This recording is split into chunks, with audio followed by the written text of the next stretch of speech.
Most flowers give you 2 weeks of color, then fade. Today, I'm sharing 3 reliable perennial duos, just 2 plants each, for a sunny, well-drained bed. An airy, elegant pairing that brings months of color with almost no fuss. For a naturally moist bed, a duo that thrives on its own where the ground stays moist. For a hot, dry spot, like a hell strip or a scorching wall, a tough, sun-loving duo that thrives where almost nothing else will. And to finish, I'll combine 3 of these plants into one bed, pink, blue, and purple, blooming from early summer all the way to frost. The result? High-impact pairings that look professionally designed and stand out from clear across the yard. Let's take a look. Pair 1, the soft one, pink and blue, airy and romantic, featuring Gaura, Siskiyou pink, and Veronica, royal candles. This is the pair for a dry, sunny spot where the soil drains fast. Full sun, zones 5 through 8. Once established, it barely needs you. Both plants are drought-tolerant and deer-resistant. First, Gaura, Siskiyou pink. 2 to 3 feet tall, airy and see-through, clouds of small pink butterfly-like blooms dance on thin stems from June right through frost. The longest bloom period in this video. The one thing to know, Gaura needs sharp drainage and hates wet feet. Keep the soil lean and on the dry side. Second, Veronica, royal candles, 12 to 18 inches tall. Dense blue-violet spikes bloom from June into August, and it will rebloom if you shear it back after the first flush. It stays sturdy, compact, and upright. Together, they keep the bed colorful all season. Veronica brings the strong blue spikes in early summer, while Gaura floats above and behind it from June to frost. Pink cloud, blue spike, contrast in both color and shape, with no awkward gap between bloom periods. Space the plants about 18 inches apart, with Veronica across the front and Gaura behind it. Water deeply for the first 2 weeks, then allow the soil to dry between waterings. This is your low water pair. Do not feed now. Wait until spring.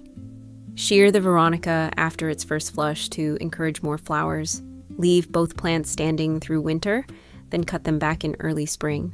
Duo 2, the bold one, moist and sunny, Monarda, raspberry wine, and Physostegia, Miss Manners, white and magenta, big and bold, full sun, zones 4 through 8. This is the pollinator magnet of the 3. Hummingbirds and butterflies absolutely love this pair. Monarda, raspberry wine, 3 to 4 feet tall. Shaggy crimson magenta crowns bloom from July into September on strong, upright stems. This one is a native, and this variety resists the powdery mildew that ruins lesser Monardas. The one thing to know is that it likes steady moisture. Do not let it bake dry. Physostegia, Miss Manners, 18 to 24 inches tall. Clean white spikes bloom from July into September. Most Physostegia runs and takes over. This variety does not. Miss Manners stays put. That is why it is the one to buy. Together they peak perfectly from July through September. Monarda brings the magenta globes, while Physostegia brings the crisp white spikes. Magenta globe, white spike. Contrast in both color and shape for 3 straight months at the height of summer. Space them about 2 feet apart. Keep the soil evenly moist all season. This is the thirsty pair. Do not feed now. Wait until spring. Deadhead through summer and divide every 2 to 3 years to keep them vigorous. Leave both plants standing through winter, then cut them back in early spring. Both make excellent cut flowers too. Bring a few stems inside and the bed comes with you. If these combinations are giving you ideas for your own garden, take a second to subscribe. I share simple, proven plant pairings like these every week. Now for the toughest spot of all. Duo 3, the tough one. Hot and dry. Daylily, Primal Scream, and Liatris spicata.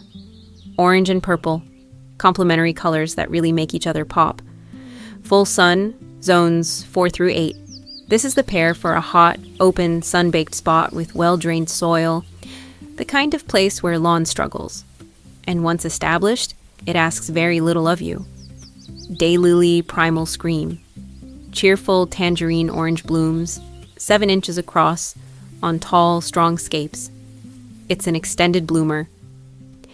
Each flower lasts longer than a day, and the plant blooms in a long wave through mid and late summer, far more than the week or two an ordinary daylily gives you. Tough as nails, deer will browse daylilies. Liatris spicata, purple bottle brush wands that open from the top down, a real conversation piece, from July into August. It's a native, a monarch magnet, and the seed heads stand beautifully into winter. It handles lean soil and heat well once established. It just wants good drainage and an occasional soak in a long, dry spell. Together, orange bloom meets purple wand, bold complementary contrast right at the height of summer. And when the flowers fade, the liatris holds on as sculptural seed heads, both like lean, well-drained soil, so there's no need to enrich the bed. Water to establish, then only in a long, dry spell. Cut back in early spring. Leave the liatris seed head standing through winter for structure and for the birds. That's 3 duos for 3 different spots, and you don't have to stop at 2. Here's how. Want a garden bed that does it all with almost 0 effort? Meet the Cool One trio. Gaura Siskiyou Pink, Veronica Royal Candles, and Liatris Spicata. Pink, blue, and purple, all in the same cool palette. Elegant, restful, and stunning together. It's perfect for that dry, sunny spot in zones 5 to 8.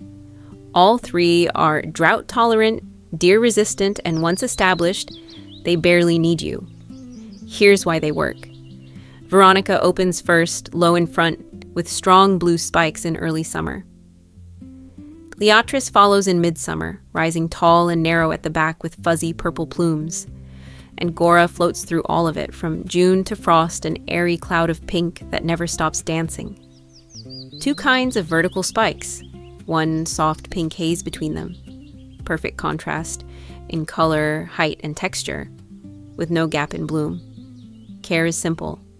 Water deeply for the first 2 weeks, then let the soil dry between waterings. Leave all 3 standing through winter for structure and seed heads, then cut them back in early spring.